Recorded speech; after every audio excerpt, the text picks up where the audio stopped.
घर की ढलती दोपहर और आलीशान मकान के सूने आंगन में पसरा सन्नाटा मिलकर उमस को और भारी बना रहे थे।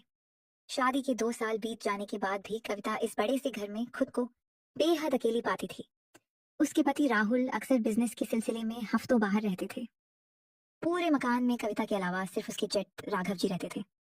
राघव स्वभाव से गंभीर, शांत और अनुशासित व्यक्ति थे, लेकिन पिछले कुछ समय से कविता को महसूस हो रहा था कि उनकी गंभीर आंखों में उसके लिए एक अलग ही चमक और अनकही बेचैनी पनप रही थी। कविता की चंचलता, सादगी और पायल की छमछम राघव के अंतर्मन को बेचैन कर देती थी। दोनों के बीच मर्यादा की ऊंची दीवार थी, फिर भी दिल की किसी कोने में चिंगारी सुलग रही थी। गर्मी के वे दिन असहनीय थे। दोपहर में पूरा मोहल्ला सोया हुआ था। राघव ऊपर वाले कमरे में लेटे थे, लेकिन उनका ध्यान नीचे रसोई में काम कर रही कविता पर था।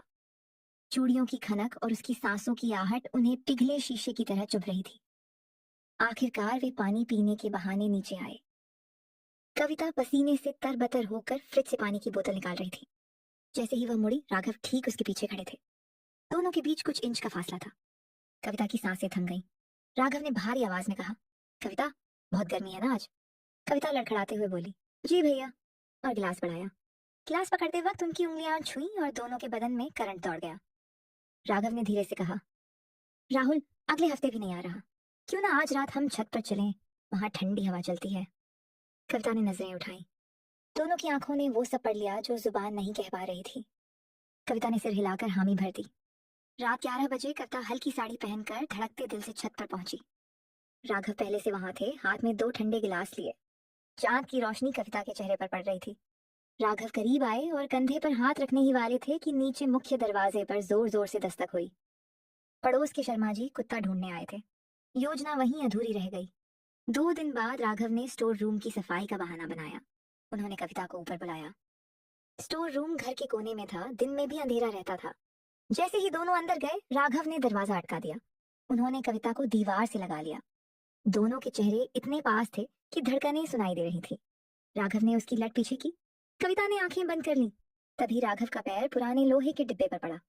जोर की आवाज हुई और बाहर माली ने पुकारा, राघव भैया, कोई काम है क्या? यह मौका भी चला गया। अब दोनों की बेताबी चरम पर थी। राघव ने फुल प्रूफ योजना बनाई। उन्होंने कविता से कहा, शहर से 50 किलोमीटर दूर पुराना फार्म हाउस है, रजिस्ट्री के काम से जाना है। तुम भी चलो, अकेले बोर हो जाऊंगा। कविता समझ गई थी। उसने हाँ कह दी। अगले दिन दोनों गाड़ी में निकल पड़े। रास्ते भर राघव बार बार उसके हाथ छू लेते और कविता शर्मा जाती। शाम होते होते वे फार्म हाउस पहुंच गए। चारों तरफ सन्नाटा और हरियाली थी। राघव ने केयरटेकर को रात की छुट्टी दे दी। अब सिर्फ वे दोनों थे।